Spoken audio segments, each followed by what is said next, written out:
તો એ મારા ઘરની વાત નતો બોલ્યો, અને આપણને કોઈને ચટકી લાગી જાય, કોઈને સંતની વાત આપણે કાપી નાખીએ. આપણા કુંભારામને તમે એક બી વાણી લઈ લો, આખું પુસ્તક વાંચો કે માયાનો આવે છે, માયાની જરૂર છે, એમને જરૂર નથી. આશ્રમ આપણે બનાવ્યા છે, અમારે જરૂર નથી. આશ્રમ તમે બનાવો, એ તો અમારી ભક્તિ શબ્દ થશે. કુંભારામની ભક્તિ છે એટલે આ થાય. કરવું તો બધાને હોય, એમ ન થાય.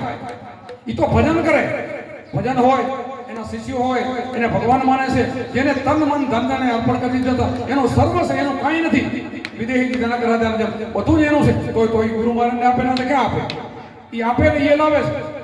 આપણે ઓલા ડેડકી વાળું ક્યારે નહીં કરવાનું.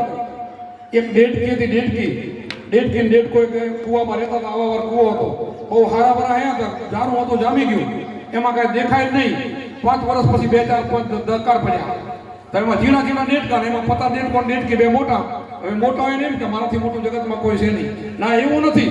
અખંડ માલિક, બ્રહ્માંડનો નાગરિક માલિક તમારામાં બેઠો ને, અને એનાથી મોટો તમારો સદગુરુ છે.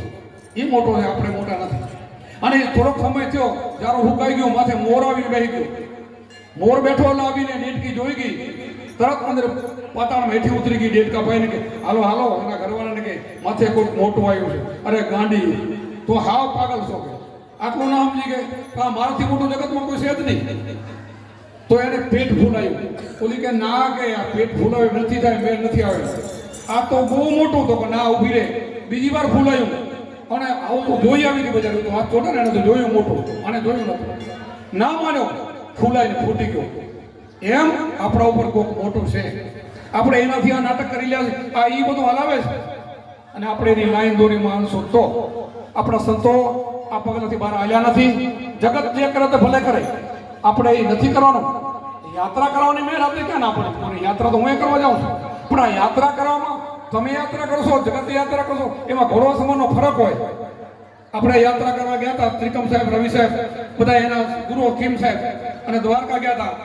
યાત્રા કરવા ગયા તો ઓળખે કીધું કે હરિજનના આ ભાઈ, એમને દલિત સમાજના છો, તમે ગરવા છો, તમને નહીં લી, ઓળખો મારો ઉભરાઈ જાય. એ જમાનામાં હાલતું હતું. એ જમાનો ખોટો હતો. આપણે તો કોઈ નથી, માણસથી કોણ અભરાય?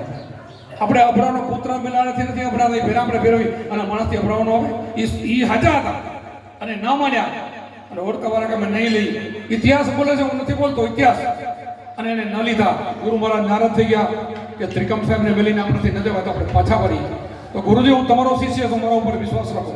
તમે ઓળખામાં બેસો, હું ચંદ્રો પાથરીને આવું. કપડાના ચંદ્ર માથે બેસીને એના મોર પહોંચ્યા હતા. આપણે કરી શકશો એવું? યાત્રા કરવા જાય, હું તો માણસ સુધારવા માટે જતા હતા, દર્શન કરવા માટે નતા જતા. દર્શન વાળો તો ભેગો હતો, હું તો જઈને જગતને સુધારવા માટે જતા હતા. પછી બીજી વખત દ્વારકાના મંદિર અંદર નતા આવવા દેતા. વિચાર કરો, મંદિરનો દરવાજો ફેરવી નાખ્યો. આપણા સંતો મોરાર સાહેબ વાઘેલા, આપણા જ મોરાર સાહેબ, આપણા જ રવિભાણ સંપ્રદાયના 12 મહિનાનો મૃત્યુને ઠેકી દીધું. વિચાર તો કરો.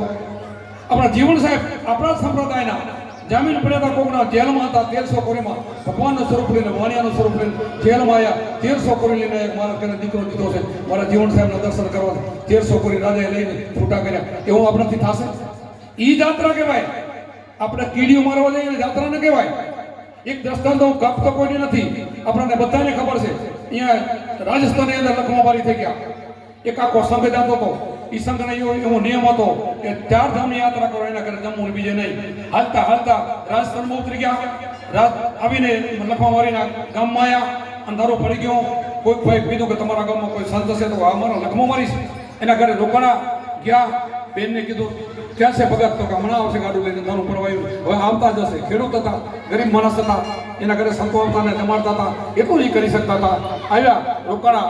બેને રસોઈ કરવા માંડી ગયા. અને ભગત આવ્યા, ભગતને ભેટ્યા. ભગતે ખાટલા વસાવી દીધા. હું બાજુ રસોઈમાં નહીં ગઈ.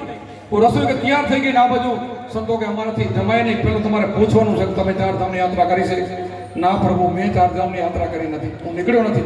મારા તો અહીંયા સંતો મારા ઘરે આવે ને, એ મારું તીર્થ છે. મારા ભગવાન બધા આવે ને, એની સેવા કરું ને જમાડો. મારી એટલી શક્તિ નથી હું યાત્રા કરી શકું. અને હું તો અહીંયા સેવા કરું છું. તો તમારા ઘરનું નહીં જમીએ.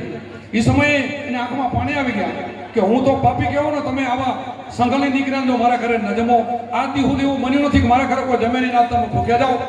માનતા નથી, બહુ આજીજી કરી પણ માન્યા નહીં. તો તમે જમી લો તો અમારાથી જમાય નહીં. રાતે ભૂખ્યા સૂતા છે. એક બાજુ આ સંઘ સૂતો છે, એક બાજુ પોતે સૂતા છે. રાતના 12 વાગે છે બરાબરના. અને 12 વાગે આકાશમાંથી 3 ગાયો ઉતરે છે, કાળા કલરની. હવે એમાં લેટેસ્ટ અને 3 સફેદ બની જાય છે. પછી સંગે પૂછ્યું, તમે માતાજી કોણ છો? અમે ગંગા, યમુના અને સરસ્વતી છીએ. તો અહીંયા કેમ? તમારા જે પાપી અમારામાં સ્નાન કરવા હોય ને એનો મેલ અમે અહીંયા ઉતારીએ છીએ. આ સંતો છે, અહીંયા મેલ ઉતરે. કુંભારામના મંદિરે અહીંયા મેલ ઉતરે. આપણા ગુરુની તિથિ હોય, આપણા શિષ્યો હોય, અને આપણે પ્રદક્ષિણા ક્યાંક ડુંગરમાં ફરતા હોય પાણામાં, અને આપણા ગુરુની તિથિ અહીંયા પડી હોય. ધિકાર છે આપણા મનખાને. આપણે શું ગુરુને સમજ્યા? ગુરુનો આ ઋણ છે આપણું. આ ચામડી તમે ઉતારીને પગખાના ફેરવવાનો તેના ઋણથી મુક્તિ ન થાવ. આ ગુરુ છે 68 થી ગુરુને ચરણે છે. તો તમે ગુરુ શું કર્યા? શા માટે કર્યા છે? શું સમજ્યા તમે? ગુરુમાં તમે શું સમજ્યા? આપણને ખબર, રોહિદાસ ચમાર. આ ઇતિહાસ મારા ઘરની વાતો નથી કરતો. રોહિદાસ ચમાર એ સંઘ એમને એમ જતો હતો ગંગાજી નાહવા માટે. અહીંથી નીકળ્યા. રોહિદાસ બોલ્યા, ક્યાં જાઓ છો? અમે દર્શન કરવા. તો મા ગંગાને હું માનું છું, મારાથી હવા એમ નથી. તો મારું એક માન રાખો ને. તો શું? આ ચોંદડીને નારિયેળ આપજો અને હાથો હાથ લેતો આપજો. ચોંદડી નારિયેળ લઈ જાય તો ગાંડોથી પાગલ કે અમે દર્શન કરવા જઈએ તો મેળ નથી પડતો, વરોવરો જઈએ. અને અહીંયાથી વરગાડે કોઈ કે લઈ તો લ્યો. લઈને જાય છે અને ખરેખર માતાજી હાથ મારે કાઢીને ગંગાજી એનો નાળીને સ્વીકારે છે. તમે ભક્તો છો? શું દર્શન કરવા તમે જાઓ છો? શું દર્શનમાં તમે સમજો છો? દર્શનની રીતમાં તમે સમજો છો? યાત્રા કેને કહેવાય સમજો છો? યાત્રા કેને કહેવાય એ સમજો. સંતો યાત્રા કરી છે, ફેર છે. તમારી યાત્રામાં ફરક છે. સમજીને જાઓ. હૃદયમાં રામને રાખો, પરમાત્માને રામમાં રાખો, તમારી આંખમાં રામને રાખો, કામને ન રાખો. જ્યાં જોઈ ત્યાં દૂજો નથી સદગુરુનો વાસો. બહાર ભીતર સબગટ વસે એ વચન છે સાચો. નસો નામનો હતો. જ્યાં જોઈ ત્યાં દૂજો નથી સદગુરુનો વાસો. બહાર ભીતર સબગટ વસી રહ્યો. પરમાત્મા કેવો છે? ગીતાજીમાં શું લખ્યું છે? આત્માને શસ્ત્ર કાપી નાખે, પાણી ભીજવીને હાકે.